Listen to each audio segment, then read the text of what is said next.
bugün stüdyamızdan çıktı. Biz bulunuruz bir başka yerde. Kendislerin söyleme bugün buluştuk bizim vatandaşlarımızla. Hangileri başka bölgelerde yaşıyorlar. Niye yaşıyorlar? Niye ilerlediyorlar? Niye koruyabilirler? Bizim dilimizi, bizim kültürümüzü, bizim adetlerimizi bir iki tutum ayırıyoruz. Sonra yine döndüğünden programımızın çevresine ben sizi tanıştıracağım bizim misafirimizle. Sevgili seyirciler, pek sık işitiyoruz böyle bir laf. Dünkü zamanda şu vakitte Gagauziyada, Gagavuz ailelerinde uşaklar, aileler laf etmezmişler Gagavuz dilinde. Elbette buna var çok sebep. Bunu aileler de açıklarlar, bunu bilim insanlar da açıklarlar, bunu yürüticiler de, terbiyeciler de görürler. Ama halis Gagavuzluğu koruma, ilerletme yaşayarak bir başka devlette bunu yapabilirler. O vatandaşlarımız hangileri başka devletlerde yaşarlar. Ben bir isterim tanıştırayım sizi bizim misafirimizle hangisi bulunup Gagauziyada kayı oldu. Bize bir interview verme Gagauziya gündüğünde programının çevresinde bugün biz lafa duruyoruz. Ukrayna devleti Odessa bölgesinin Gagauz Dili Kültüra Merkezi'nin yöneticisinin Olga Kulaksızlan. Olga Semyonovna zaman hayır olsun isterim söyleme sağ olasın. Sana bugün hayır oldunuz. Bizimle lafa durma. Hem bugün biz seyircilere daha bir kere anlatacağız, hem göstereceğiz. Niye yaşıyorlar? Neyle yaşıyorlar? Niye koruyabilirler? Hem ilerlediyorlar Gagauz dilini, Gagauz kültürasını hem adetlerini bizim vatandaşlarımız Ukrayna'da. Olga Semyonovna sağ ol isterim söyleme. Hayır oldunuz bizimle lafa biraz durma. Ne keyifle her zaman Gagauziya'ya geliriz. Başlayalım bu soruştan. İnanıydınız ben açan geçerim Ukrayna'nın sınırından. Gecesine yaklaşırken benim keyfim kalkıyor en yüksek uğran içinden ben dönerim ana tarafıma. Gelirim misafirliğime, gelirim bir iş çalışmak yapmama. Ama keyfim iyi, güzel. O kahırları canımızda duruyor bugünkü günde. Onunla kalırlar bir parça vakitte kalırlar orada. Başka türlü yokunca insan dayansın da ilerisin ileri doğru. Ukrayna'da bulunan Gagauz merkezi bugün acaba neyle yaşıyor? Hep o zorlarla hangisi var bütün devlette. Hep o işlerle hangisi yardım ediyor. Mutlak yaşama gitsin ileri doğru. Uşaklarla çalışırız. Uşaklar yaparlar bizde araştırmak işlerini, Gagavuz giyimlerini için, Gagavuz adetleri için, Gagavuz yemekleri için. Ona bu soruda biz mutlak onlara yardımcı oluruz. Türlü festivaller olurlar da biz varınca katılalım. Biz mutlak o yere katılırız. Hem büyüğün burada olarak isterim şükür etme okulun yöndercisini Svetlana Fyodorovna yangısı her zaman bizimle bir uğurda yardımcı olup çalışırız, bir yerde çalışırız. Bu büyük bir yardım bize. Merkezde iş işlesin, ileri gitsin. Hem de uşaklar da bulunarak okulda, ona değil sadece okulla bağlı işleri. Ama biraz okuldan dışarıda var iş, var çalışmak. Onunla da bize sevgiyle katılıyorlar. Olga Semyonovna, biz internet sayfalarında daima görüyoruz sizin publikasyonlarınızı. Çan olaylar geçiyorlar, buluşmaklar, festivaller önce söylediniz. Siz gösterirsiniz ama bize bugün burada Gagauzlara yaşayan, burada Moldova'da yaşayan Gagauzlara, Gagauziya'da yaşayan Gagauzlara meraklı. Bugün siz yaşarsınız, hem çalışırsınız Ukrayna devletinin Gagauz köylerin birisinde. Ama yine de ne de olmasa hep o kadar başka bir devlet, başka bir kültüra, başka bir dil. Ne kadar bugün zor ya da kolay Gagauzluğu orada koruma mümkün, hem uşaklara verme, Gagauz dilini koruma hem ilerletme. Var mı problemalar yoksa bu taraftan problema yok mu? Var problema da, var diyeceğiz kolaylıklar da, var zorluklar da. Zorluk için çekeceğim zorluklardan niçin onunla kim erkeğe yardım edile ilerletme, bir adım yukarı yapma, bir adım ta ileri gitme. Zoru geçmediğini anlamayın ne tür lazım olsun. Zorluk bizim şimdi Ukrayna'da yaşayanlar her bir okul Ukrayince. Her bir predmet öğrenilir okulda Ukrayn dilinde. Var Gagavuz dili de, oraklarda öğrenilir Gagavuz dilini. Var kağıtlarımız hangisini biz tiparladık, hazırladık. Ukrayna'da, Ukrayna'nın programmalarına göre. Ama bir saat haftada, 1. 4. klaslara bir haftada bir saat çok az. Bu bir zorluk diyeceğiz. Ukraynaca laf ederler, Ukraynaca öğreniyle okullarda bir zorluk. Elbette evde de olarak tez dönerler dil gagavuşçaya ama dönerler Ukraynaca'da, Ukrayn diline. Ana baba biliyor, Ukraynaca ta gençler biliyorlar. Angısı ta büyüyecek manile diyadola onunla Rusça laf ederler uşaklarla. Anlayısınız işte bu bir zorluk. Kolaylık hani biz onları katıştırırız yer bir olaylara, hangileri oluyor, festival mi, diriz yarışmaklar mı, biz mutlak katıldırız o uşakları Gagavuz dilinde. Hem de merkezden ne de olsa hepsini ben götürüyorum Gagavuz dilinde. Sadece Gagavuz dilinde. İlkinde derdiler ama anlamayacağız ama hepsini söyleyemeyeceğiz. Siz anlıyorsunuz çekittiğine belki bile bir 5-10 dakika olur zorluk. Sonra duymalar nasıl katılırlar da Gagavuzça laf ederler bütün sırayı. Anlıyorsunuz?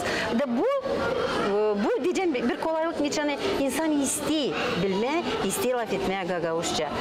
Bir yandan da devletten de var bizde kolaylık, bizde yoktu şimdiye kadar kolaylık. Tiparlama, hazırlama, kağıtları Gagavuz dilinde öğrenmekleri hazırlama Ukrayna'da. Bu kolaylık var. Biz onları tiparladık. Uşaklar okulda öğrenirler Gagavuz kağıtlarında. Yani biz onları hazırladık Ukrayna programmasına göre. Bu kolaylık verdi Ukrayna devletinin üretmek ministerliğin uğrundan mı böyle bir karar var? Bu Ukrayna devletinin millet hazırlıklarına gibi bir şey mi? Millet hazırlıklarına da elbette onlardan da var yardım bize. Hem de devletten de var. Niçin hani devletten verildi öyle bir kanun. Hani mutlak yer biri halkın var kolaylığı öğrenme, ilerletme kendi ana dilini. Biz de bu kolaylığı, bu kanunu alırız örnek gibi. Biz onu bırakarsak kim yapacak bizim için? Kimse yapmayacak. Onun için biz de savaşırız kendimize değil. Bu kolaylıkları kullanma. Öylesinin var mı üreticiler Gagavuz dilini, hem literaturasını götüren öğrenciler? Var üreticiler. Onlar hani kendi diriz Ukrayna'da yoktu öyle öğrenmek binaları nerede, üniversiteler nerede hani hazırladılar Gagavuz dili hem literatüra öğreticilerini. Şimdi kim hani çalışıyor, biz kendimiz kendi olarak öğretmen, öğretici öğretmen gibi kendi başımıza öğrendik Gagavuz dilini derinden onu öğrendik. Yani uşakları doğru öğretme. Kiev Üniversitesi, Millet Üniversitesi Şevçenko hazırladı bir grupa öğretici ama onlar yazık yetişmediler buralara. Buralara gelmediler. O grupa başarıldı. O grupa başarıldı. Türkologiya grupasıydı. Türkologiya grupasıydı. Orada Gagavuz dili öğreticisi öğrettiler, hazırladılar. Ama yazık hani onunla yetişmediler öğretici olma. Cenk çekildi, Covid oldu da bu karışmaklar bırakmadı, vermedi kolaylık o uşakla yetişsinler bu okullara nerede öğreniyle Gagavuz dilini. Şimdi biz çalışırız Zenani İsmail Devlet Üniversitesi açsın bir fakültet nerede hazırlanacak, nerede öğreticiler mutlak öğretici Gagavuz dilinde hem literaturasında olsun. İsteyenler öğrenme bu zanaata var mı acaba sizin oralarda? Ben sanırım hani olacak, biz onu şimdi açık çekittiririz. Ben götürüyorum orada İsmail'da kursları nerede öğreniriz Gagavuz dilini. İsteyim söyleme hani İsmail'da var istedikçe insanlar hangiler gelirler. Ben her cumartesi giderim de orada yaparım zanaat gösteriyorum. Öğrenirler, çok mayal olurum nasıl ona güzel laf ederler, nasıl ona beceriyle.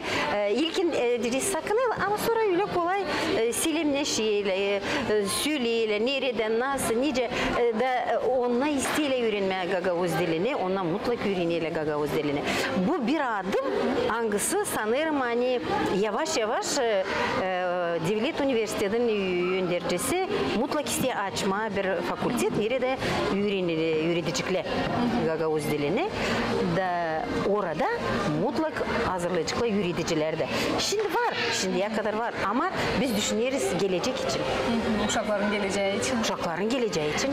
Olga Semyonovna, kursaları dediniz götürürsünüz de bu kursalarda paylananlar büyükler mi, küçükler mi? Gene de sorayım bu soru. Hem onların arasında Gagavuzlar mı, Ukraynalılar mı, başka milletten insanlar mı? Onunla diyeceğiz var bir dilberi, bir iki var 10 yaşından birazcık daha büyük, var 17-20 yaşında, var 45-50 yaşına kadar. Böyle boy insanlar, onların arasında var hani ne zaman sığdı laf etmişler Gagavuzca, ne zaman sığdı çıkmışlar Gagavuz köylerinden ama yaşamak öyle hani kim unutmuş, kim laf etmemiş da onlar şimdi pişman. Hani onlar bilmeyle Gagavuzca da onlar gelirler mutlak da laf ederiz, öğreniriz. Onlar kendileri kimer kere derim doğru ben hazırlarım bu konuyu anlatma onlara. Açan yetişirim onlar diyorlar iyi ki bunu da isterdik taze edeceğim bilme.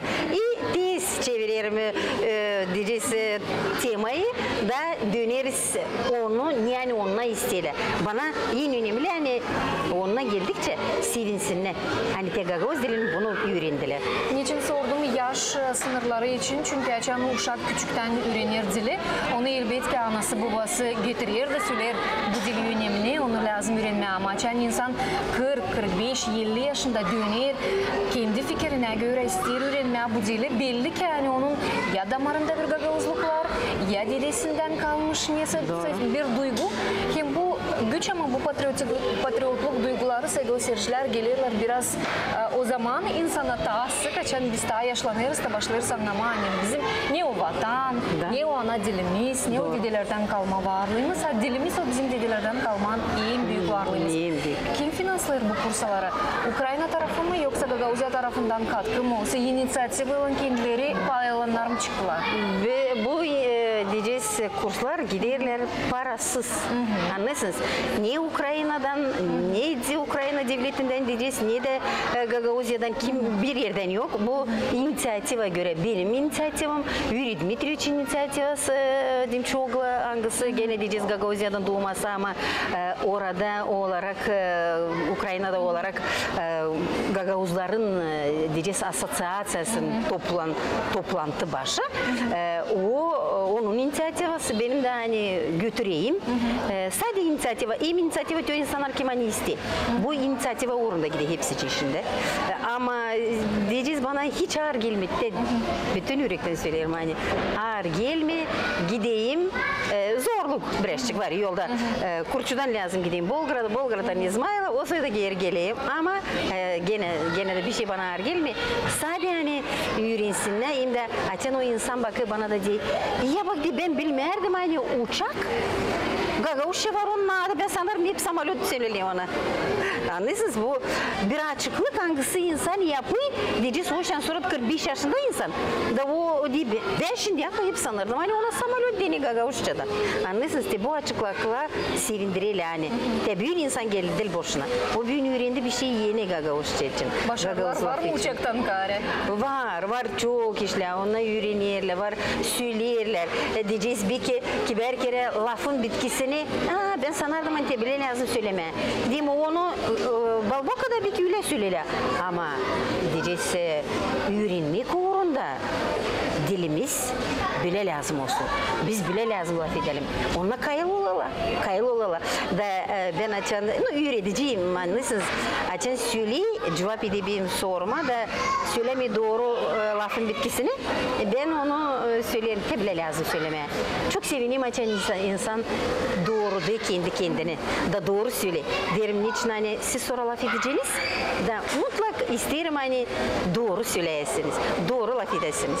Niçin sordum ben kim finanslar bunu? Çünkü böyle kursalar var Gagavuzya'da da onları tam büdjetten finanslarlar. Bilim Araştırma Merkezi'nin uzmanları geçirirler bu kursaları. Online formatta o kadar ki onlar geçirirler ama niçin soruyorum? Çünkü kursaların birisine ben de katıldım yürütici olarak.